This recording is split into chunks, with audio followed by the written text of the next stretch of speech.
follow them. They are one of our Flex Fight sponsors, Stronger.Snacks on IG. And now we're moving on into our 184-pound MMA welterweight feature fight that's sponsored by Shirley Feeds. This is Eli Guzman versus Farrell-Francis. James?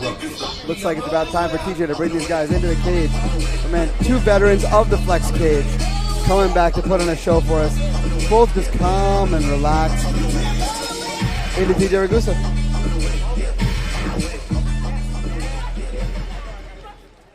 And now, fight fans, our next bout of the evening is a middleweight mixed martial arts feature brought to you by our friends at Shirley Feed. Now making his way to the blue corner, Farrell-Francis. I got to speak with Dejan yesterday a little bit, and he's all about the good sportsmanship and the ring etiquette, which you could see at the weigh-ins yesterday. He has a very calm demeanor.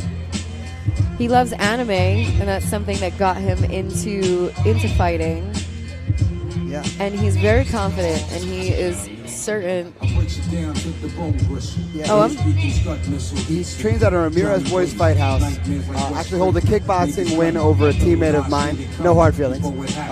Super respectful guy. Super respectful guy. Fought on our May card. And on that May card suffered a tough defeat to Jake Marino. But these are guys who are fighting out of historic New Egypt, New Jersey. And one thing I always take from talking to all these guys, always so humble and so cool. And Dejan, he's, again, that kind of person. So relaxed, so calm, so cool. And that gives him the nickname, Dejan Fair Play. That certainly makes sense. It makes sense. Here we see the corner work from New Egypt, New Jersey. They are ready to support their fighter in Farrell-Francis Farrell. He's another one, karate background as a kid, looking to show those. Now making his way to the red corner, Eli Guzman. Eli Guzman also fought on our May card, has a win over Russell Petito in a super tough bout at a Carsonella MMA. So you know that this man's going to have some hands. Now, one thing I noticed out of Eli's demeanor yesterday, one thing I learned about Eli, having seen him fight a couple of times, he's only been training for 2 years. This is his 5th fight in training 2 years. That's incredible. But he was a college football player, played at Marist, and he wanted to right away go from the competition of football to the competition of martial arts. Started training right away, got right after it. And one thing he mentioned to me yesterday as far as game plan goes is he's looking to be known as more than just a grappler. We saw his grappling on display against Russell Petito. Today he wants to show off that overall skill set, that true mixed martial arts effect. Working on everything. When I asked him about his opponent, if there's any strengths he saw or anything he wants to take advantage of, he just said, he's going to have to deal with what I give him. And that's right. And I want to apologize because I said that Dejan likes anime. That is actually Eli. Eli is the one who's a fan of anime. And he also is Dominican heritage. He wants to shout out all his Dominicans who support him. And he has a super high confidence level going into this fight. He is determined to be one of the best fighters in the world. So I can't wait to see what he brings to the cage right now. Exactly. This is going to be an awesome fight. Two super skilled fighters. And both of them had very calm demeanors. Again, at the weigh-ins, very calm, very composed. I'm interested to see what's going to happen when that cage door shuts. Ladies and gentlemen, this fight is 3 rounds in the Flex Fight Series middleweight division. Introducing to you first, fighting out of the blue corner. This warrior stands 6 feet 2 inches tall. He weighed in 183 pounds. Fighting out of historic New Egypt, New Jersey. And representing Ramirez Boys Fight House and Bill Scott's BJJ, help me welcome Dejan Fair Play Farrell-Francis. And now introducing his opponent, fighting out of the red corner. This warrior stands 6 feet tall, weighing in 184 pounds. Fighting out of Richfield, New Jersey, and representing Carnicella MMA, help me welcome Eli Guzman! And when the action begins, your referee in charge, Tommy Santana. Tommy Santana, our 3rd man in the cage. Man, Eli is looking intense. And I'm not just saying that because this is a festival. No, Eli looks ready to go. Dejan looks very calm, very relaxed. I see already Dejan taking that almost karate-esque stance, very light front leg, ready to throw some kicks, obviously. Case in point. Nice spinning back kick. Oh. Ooh. Beautiful inside takedown. leg kick to a takedown. Beautiful, beautiful takedown by Eli.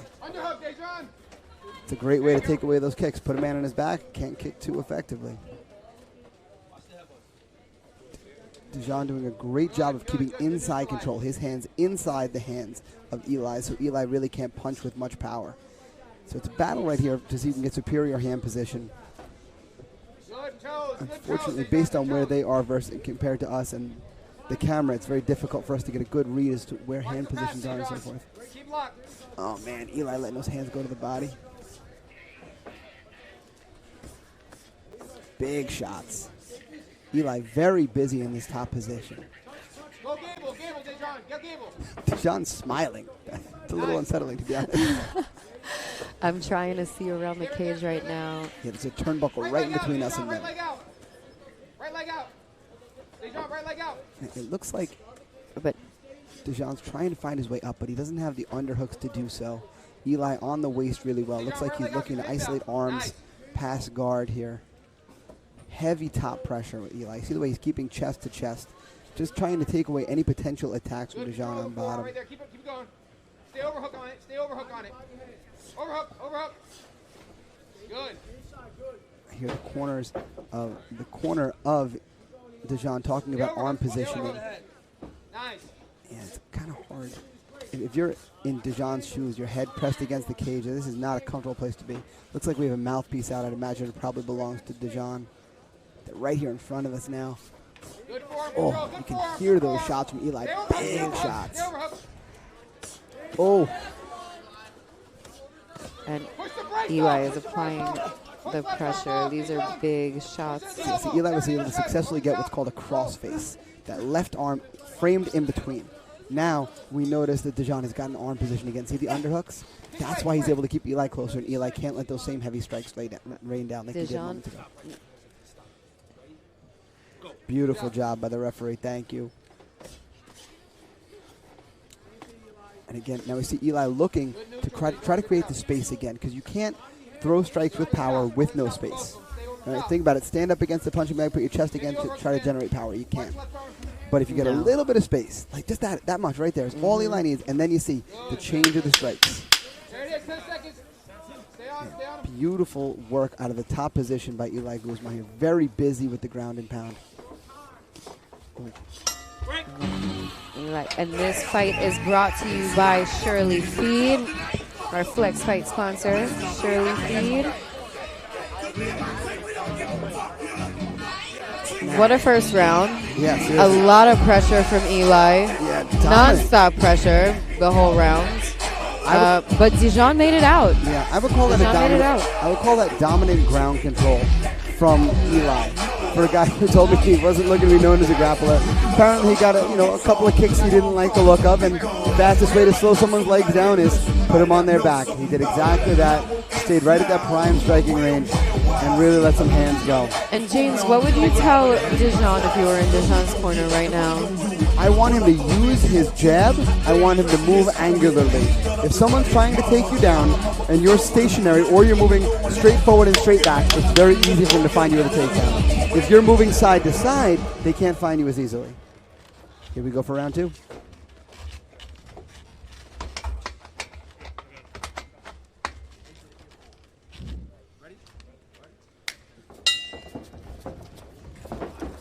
See, Dejan, the kick's not the greatest tool.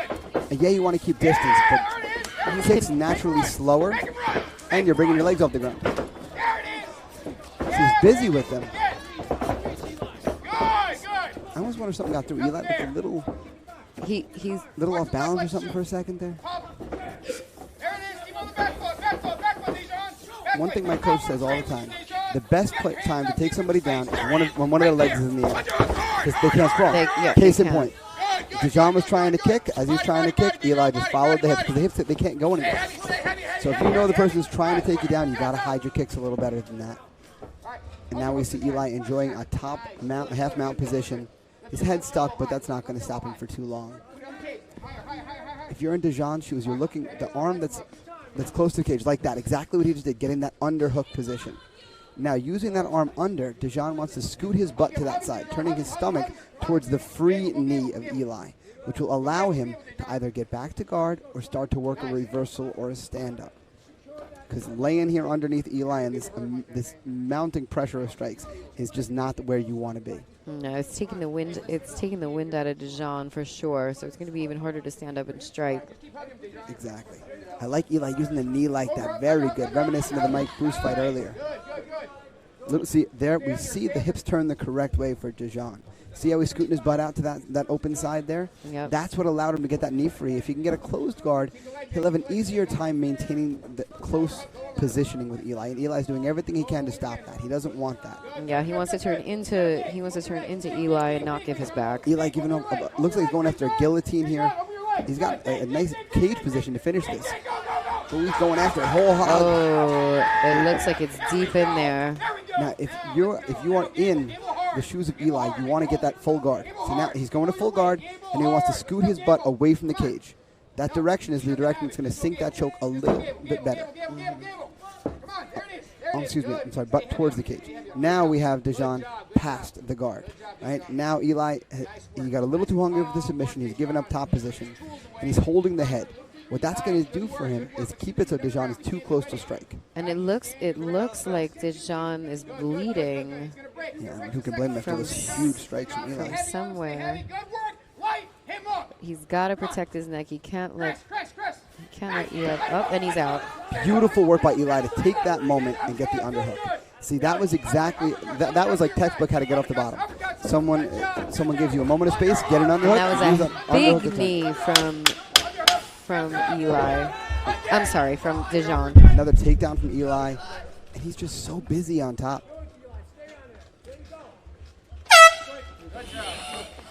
This fight is brought to you by Shirley Feed. Flex Fight sponsor, Shirley Feed. Make sure you follow them on social media. Now, if I'm in the corner of here we see the beautiful takedown of Eli Guzman. See, he gets in on the high crotch, single leg entry here, and just boom, step behind. Right? Beautiful pressure with the shoulder there to finish the takedown. If I'm in Dejan's corner, I'm telling him, you want those kicks? Hide those kicks. Use your jab, use your punches, use anything else, use feints to make Eli commit to do something before you throw a kick. If you're just throwing the kick, you're going to get caught and taken down again. If I'm in Eli's corner, I'm saying rinse and repeat. Use your jab and your cross to close the distance, get a hold of this man's hips, send him back to the mat. Yeah, Eli has that top pressure. He's been able to take Dejan down. And I'm interested to see what Dejan's response is going to be in this third round. Back to the cage.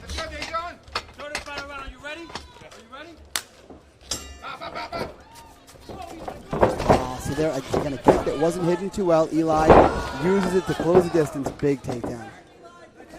Beautiful timing by Eli Guzman. Taking advantage of that naked kick, right? Kick with no setup.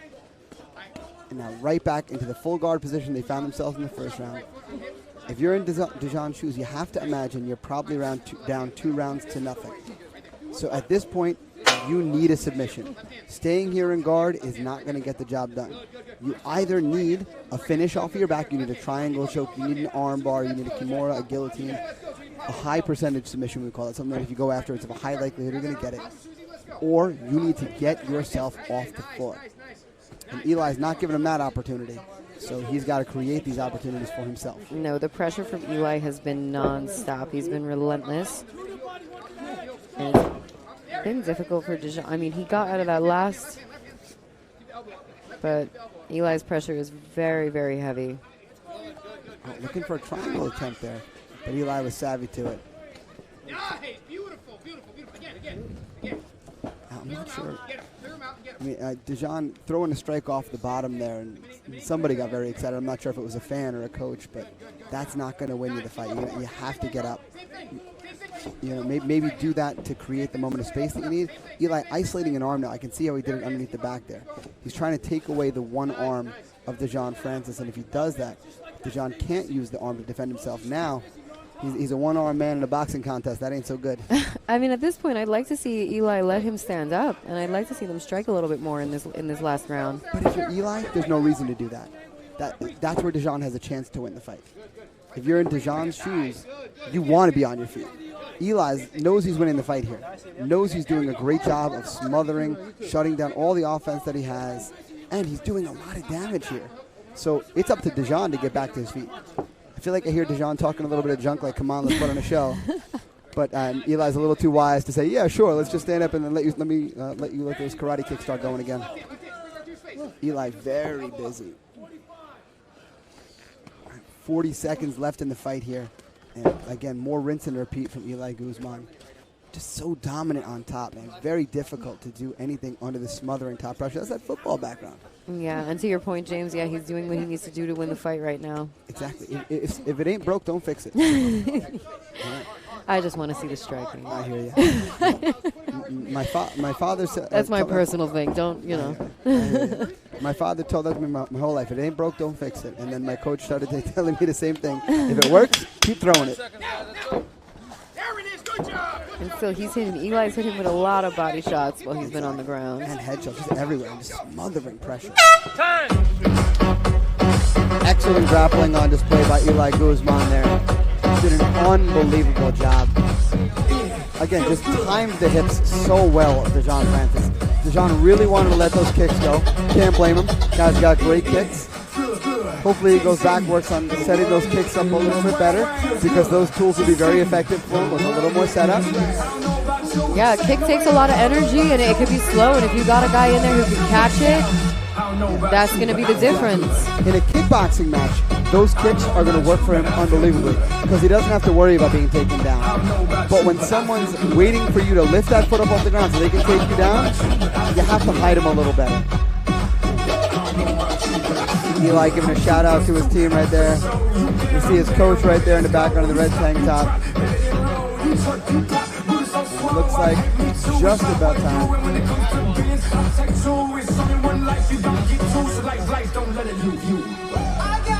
We're just getting the last of our scores together from our judges. Looks like the Goose is ready to head back into the cage. Goose on the call. TJ Ragusa ready to give us our official decision.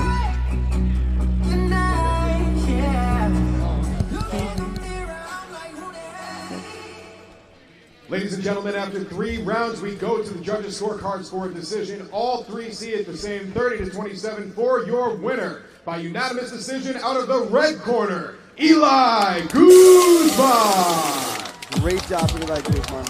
There was a title on the line for that fight? I do not have that on the... Yeah, that's just us.